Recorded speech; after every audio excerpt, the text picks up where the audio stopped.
Item ಯಾವುದೇ ಇರಲಿ try ಮಾಡಿ ಆಚಿ ಚಿಕನ್ ಮಸಾಲಾ. ಉದ್ಯಮಿ ಕಿಡ್ನಾಪ್ ಮಾಡಿ 1.9 ಕೋಟಿ ರೂಪಾಯಿ ರಾಬರಿ ಮಾಡಿದ್ದಾರೆ. ಕಾರು ಅಡ್ಡಗಟ್ಟಿ ಕೃತ್ಯ ಎಸಗಿದ್ದಾರೆ ದರೋಡೆಕೋರರು. ನೆಲಮಂಗಲದಲ್ಲಿ ನಡೆದಿರುವಂತಹ ಘಟನೆ ಇದು. ಕಾರಿನಲ್ಲಿದ್ದ 74 ಲಕ್ಷ, ಮನೆಯಲ್ಲಿದ್ದಂತಹ 35 ಲಕ್ಷದ ಜೊತೆ ಎಸ್ಕೇಪ್ ಆಗಿದ್ದಾರೆ. ಬಿಯರ್ ಬಾಟ್ಲಿಯಿಂದ ಹಲ್ಲೆ ನಡೆಸಿ ಹಣ ಕಸಿದುಕೊಂಡು ಪರಾರಿಯಾಗಿದ್ದಾರೆ. ಕಾರ್ ಬ್ರೋಕರ್ ಶಿವಶಂಕರ್ ಎಂಬುವರ ಹಣ ಇತ್ತು. ಕಾರು ಹಾಗೆ ಬೈಕ್ನಲ್ಲಿ ಬಂದಿದ್ದ 5 ಈ ಕೃತ್ಯ ಮಾಡಿದ್ದಾರೆ. ಬರೋಬ್ಬರಿ 1.9 ಕೋಟಿ ರಾಬರಿ ಆಗಿರೋದು. ಮಾದನಾಯಕನಹಳ್ಳಿ ಠಾಣೆಯಲ್ಲಿ ಪ್ರಕರಣ ಈ ಬಗ್ಗೆ ದಾಖಲಾಗಿದೆ. ಸಿಸಿಟಿವಿ ಪರಿಶೀಲನೆ ಮಾಡ್ತಿದ್ದಾರೆ ಬೆಂಗಳೂರು ಪೊಲೀಸರು.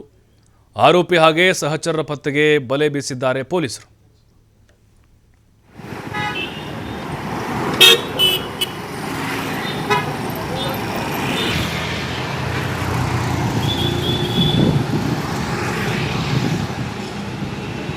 $1.9 ಲಕ್ಷ ಹಣವನ್ನು ದೋಚಿ ರಾಬರಿ ಮಾಡಿದ್ದಾರೆ ಅಲ್ಲಿ ಉದ್ಯಮಿ ಇವರು.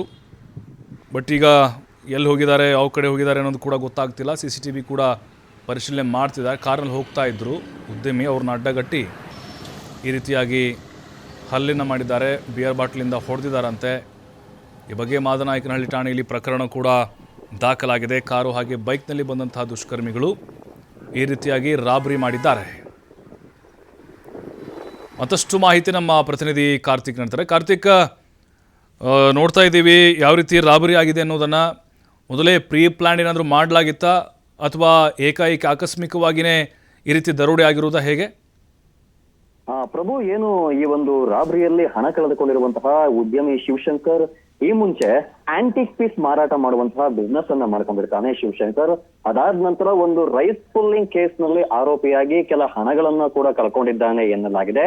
ಏನು ಆ ಒಂದು ಪ್ರಕರಣದಲ್ಲಿ ಹಣವನ್ನ ಕಳ್ಕೊಂಡ ನಂತರ ಹೊಸ ಬಿಸ್ನೆಸ್ ಮಾಡೋದಿಕ್ಕೆ ಅಂತ ಹೇಳಿ ಒಂದಿಷ್ಟು ಹಣವನ್ನ ಏನು ಸೋಮವಾರ ಅಂದ್ರೆ 1.9 ಲಕ್ಷ ಹಣದ ಜೊತೆ ಯಲಹಂಕದಿಂದ ಏನು ಕಾರ್ನಲ್ಲಿ ಬರ್ತಿರ್ತಾರೆ. ಹಾಗೂ ಏನು ಶಿವಶಂಕರ್ ಹಾಗೂ ತನ್ನ ಕಾರು ಚಾಲಕ ಇವರಿಬ್ಬರು ಕಾರಿನಿಂದ ಬರ್ತಿದ್ದಂತಹ ಸಂದರ್ಭದಲ್ಲಿ ಬೆಂಗಳೂರು ಉತ್ತರ ತಾಲೂಕಿನ ಕುದುರುಗೆರೆ ಜಂಕ್ಷನ್ ನಲ್ಲಿ ಕಾರನ್ನ ಅಡ್ಡಗಡ್ತಾರೆ. ರಾತ್ರಿ ಹೊತ್ತಲ್ಲಿ ಏನು ಕಾರನ್ನ ಅಡ್ಡಗಟ್ಟಿ ಏಕಾಏಕಿ ಏನು 5 ಜನ ಅಂದ್ರೆ ಬೈಕ್ ಹಾಗೂ ಇತರೆ ಕಾರ್ನಲ್ಲಿ ಬಂದಿದ್ದಂತಹ ಒಟ್ಟು 5 ಜನ ಬಿಯರ್ ಬಾಟಲ್ಗಳಿಂದ ಹಲ್ಲೆ ಮಾಡ್ತಾರೆ. ಹಲ್ಲೆ ಮಾಡಿ ಏನು ಶಿವಶಂಕರ್ ಬಳಿ ಇದ್ದಂತಹ ಏನು 1.9 ಕೋಟಿ ಹಣವನ್ನ ಕಸಿದು ಪರಾರಿಯಾಗ್ತಾರೆ. ಏನು ಈ ಹಿಂದೆ ವಿವಿಪುರಂ ಪೊಲೀಸ್ ಠಾಣೆಯಲ್ಲಿ ಈ ಒಂದು ಏನು ಹಣವನ್ನ ಕಳೆದುಕೊಂಡಿರುವಂತಹ ಶಿವಶಂಕರ್ ಮೇಲೆ ಈ ಒಂದು ರೈಸ್ ಪುಲ್ಲಿಂಗ್ ಕೇಸ್ ನಲ್ಲಿ ಆರೋಪಿ ಕೂಡ ಆಗಿರ್ತಾನೆ ಶಿವಶಂಕರ್.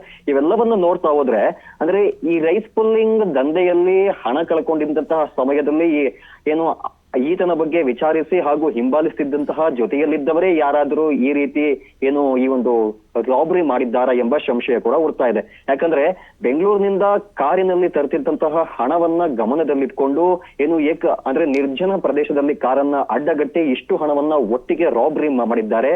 ಸದ್ಯ ಇದೀಗ ಹಲವು ಅನುಮಾನಗಳಿಗೆ ಮೂಡಿದ್ದು ಈತನಿಗೆ ಅಷ್ಟೊಂದು ಹಣ ಎಲ್ಲಿಂದ ಬಂತು, ಅದೇನಾದ್ರೂ ರೈಸ್ ಪುಲ್ಲಿಂಗ್ ಗೆ ಸಂಬಂಧಪಟ್ಟಿದ್ದ ಅಥವಾ ಹೊಸ ಬಿಸ್ನೆಸ್ ಗಳಿಗಾಗಿ ಬೇರೆ ಯಾರಾದ್ರೂ ಹೂಡಿಕೆದಾರರಿಂದ ಕಲೆಕ್ಟ್ ಮಾಡ್ಕೊಂಡ್ ಬರ್ತಿದ್ದ ಅಂತ ಎಲ್ಲಾ ಆಯಾಮದಲ್ಲೂ ಕೂಡ ಸತ್ಯ ಏನು ಪೊಲೀಸರು ಪ್ರಕರಣವನ್ನು ದಾಖಲಿಸಿಕೊಂಡಿದ್ದಾರೆ. ಮಾದನಾಯಕನಹಳ್ಳಿ ಪೊಲೀಸ್ ಠಾಣೆಯಲ್ಲಿ ಈ ಬಗ್ಗೆ ಏನು ಖುದ್ದು ಹಣ ಕಳೆದುಕೊಂಡಿರುವಂತಹ ಶಿವಶಂಕರ್ ನಿನ್ನೆ ಏನು ಪೊಲೀಸ್ ಠಾಣೆಗೆ ತೆರಳಿ FIR ಅನ್ನ ಮಾಡ್ತಿರುವಂತದ್ದು. ಸದ್ಯ ಪ್ರಕರಣವನ್ನ ದಾಖಲಿಸಿಕೊಂಡಿರುವಂತಹ ಮಾದನಾಯಕನಹಳ್ಳಿ ಪೊಲೀಸರು ಹೆಚ್ಚಿನ ತನಿಖೆ ನಡೆಸಿದ್ದಾರೆ. ಪ್ರಭು, ಕಾರ್ತಿಕ್, ಈಗ ಕಾರಲ್ಲಿ 74 ಲಕ್ಷ ಇತ್ತು, ಮನೆಯಲ್ಲಿ 35 ಲಕ್ಷ ಅಲ್ಲಿದು ಕೂಡ ತೆಗೆದುಕೊಂಡು ಹೋಗಿದ್ದಾರೆ ಅಂತ ಅಂದ್ರೆ ಕಾರಿನ ಸಮೇತ ಅವ್ರ ಮನೆಗೆ ಹೋಗಿ ಮತ್ತೆ ಅಲ್ಲಿಂದ ದರೋಡೆ ಮಾಡ್ಕೊಂಡು ಹೋಗಿದ್ದಾರೆ, ಹೆಂಗೆ ಅಂತಿದ್ದು? ಹೌದು ಪ್ರಭು, ಏನು ಯಲಹಂಕದಿಂದ ಇದು ಮೊದಲಿಗೆ ಏನು 74 ಲಕ್ಷ ಹಣವನ್ನ ಕಾರ್ನಲ್ಲಿ ತರ್ತಿರ್ತಾರೆ. ಆದ ನಂತರ ಮನೆಗೆ ಹೋಗಿ ಉಳಿದ ಹಣವನ್ನ ಜೊತೆಗೆ ತಗೊಂಡು ಬಂದು ಆ ನಂತರ ಕುದುರೆಗೆರೆ ಏನು ರಸ್ತೆ ಮೂಲಕ ಬರ್ತಿದ್ದಂತಹ ಸಮಯದಲ್ಲಿ ಈ ಒಂದು ದುಷ್ಕರ್ಮಿಗಳು ಕೃತ್ಯ ಎಸಗಿದ್ದಾರೆ ಎನ್ನಲಾಗಿದೆ. ಪ್ರಭು, ಥ್ಯಾಂಕ್ ಯು ಕಾರ್ತಿಕ್ ತಮ್ಮೆಲ್ಲ ಮಾಹಿತಿಗಾಗಿ.